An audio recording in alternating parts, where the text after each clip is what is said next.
Um, our our topic is Healthy Hungry Free Kids Act. My name is Sergio Suniga.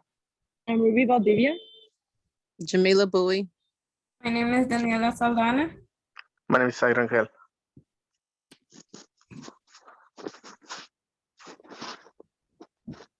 So what is the social problem? The social problem involving our policy is that obesity and overweight during the childhood years has become a growing issue. And this is especially true for families living in lower income communities. So according to the CDC, about 1 in 5 children and adolescents are dealing with obesity. And that means that in the year 2017 to 2018, about 14.4 million children from ages 2 to 19 were considered to be obese. And it's a problem because these children are at a much higher risk of developing a variety of health problems, including hypertension, diabetes, cardiovascular diseases, and they're also at risk of dealing with mental health issues like depression, anxiety, and low self-esteem due to body image. And a child is considered to be overweight or obese depending on their body mass index or BMI. And if their body mass index falls between the 85th to 94th percentile, they're considered overweight. But if it's 95 or higher, then it's obese. Then they're considered obese. And the BMI is compared to children of the same sex and age. And as you can see by the chart on the side, from the 1980s to now, obesity has just been growing. It's been in an upward, scale throughout the years.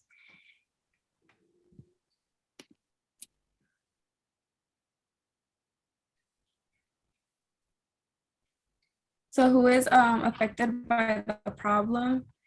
The prevalence by age, as you can see, children who are 6 years and older are at a much higher risk of being obese than those 2 to 5. Children 6 to 11 are at a 20.3%, and 12 to 19 are at a 21.2%.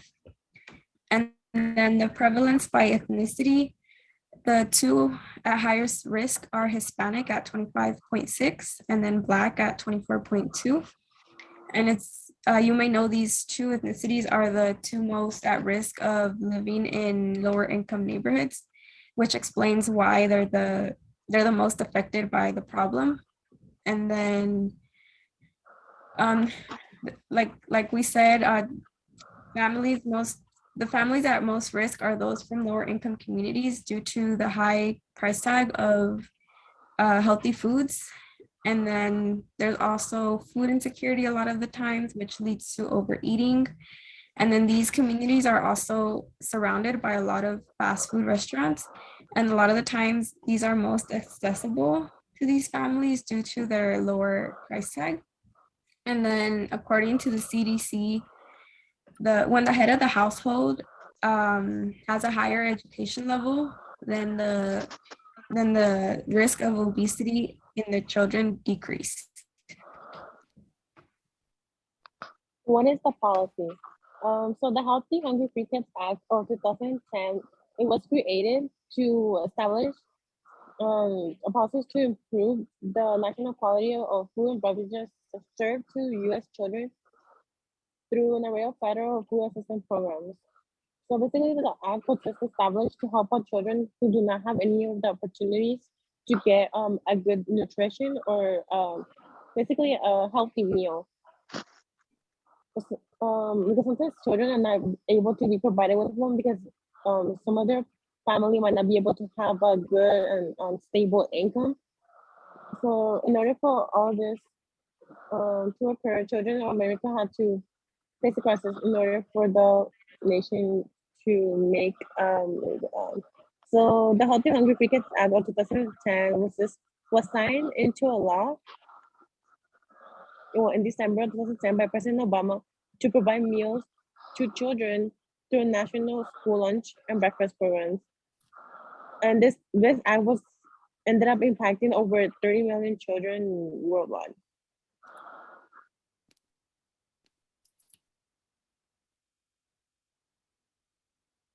So basically, to ensure that a child receives proper nutrition, it should be one of the main priorities of those who fight for better and healthy lifestyle of child. So some children who do not have the opportunity to give, some families who do not have the opportunity to give their children a healthy meal that will strengthen and fill them with the proper source of vitamins. It's basically, I mentioned earlier, due to financial reasons. It would just basically be families of low income that fall into the category that do not receive enough pay that is needed to maintain their maintain their family.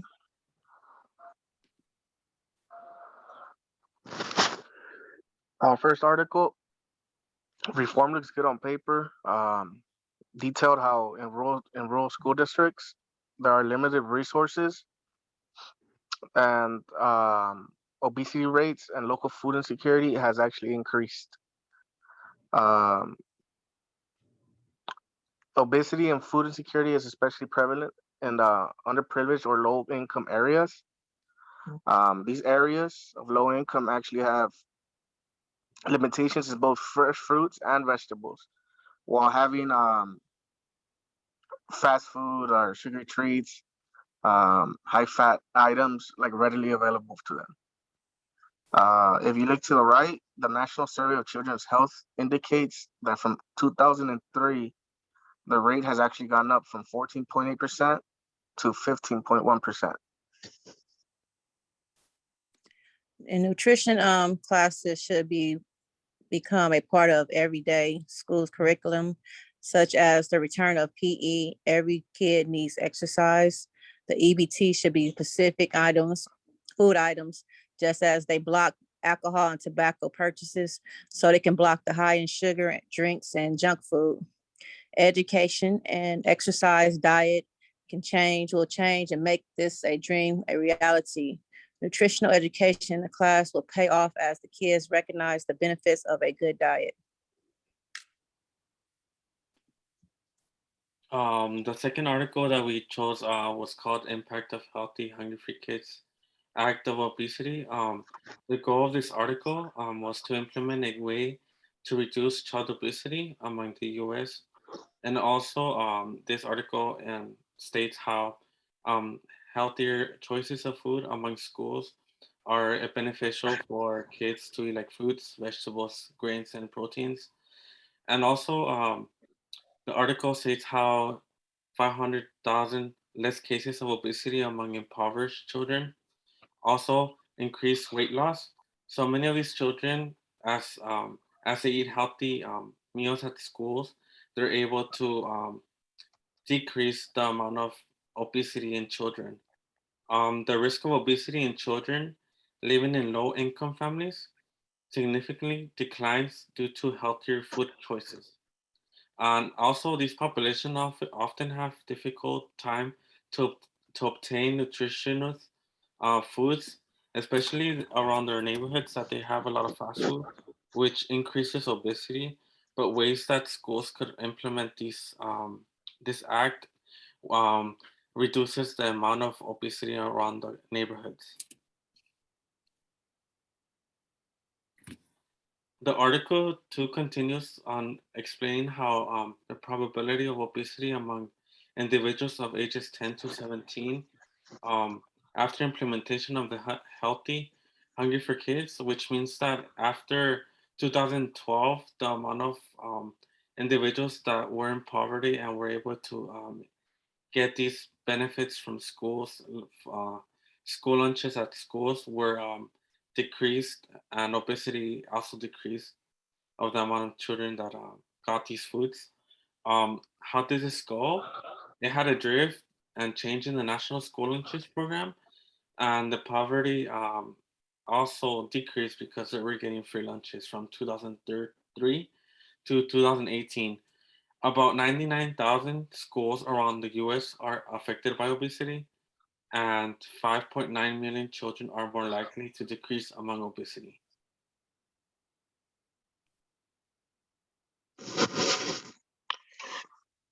As a group, we had kind of both.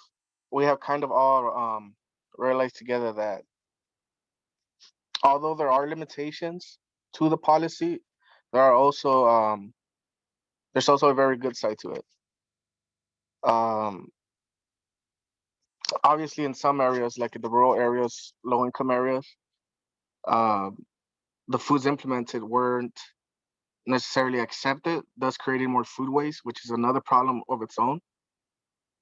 On the other hand, though, in inner city, on the second article, inner city children, they had a decrease in obesity within this group, this certain group. Again, the policy has shown to be positive, and I'm certain with certain adjustments or implementations like informational classes or that help parents understand so they could help their children understand and the importance of implementing healthier foods would definitely make a difference within the policy, as well as keeping food prices low or free if possible, is very key for the future of this policy, Healthy Hungry Free Kids Act. These are our references. Thank you guys for your time. This was a presentation of Hungry Healthy Kids Act. Thank you for your time.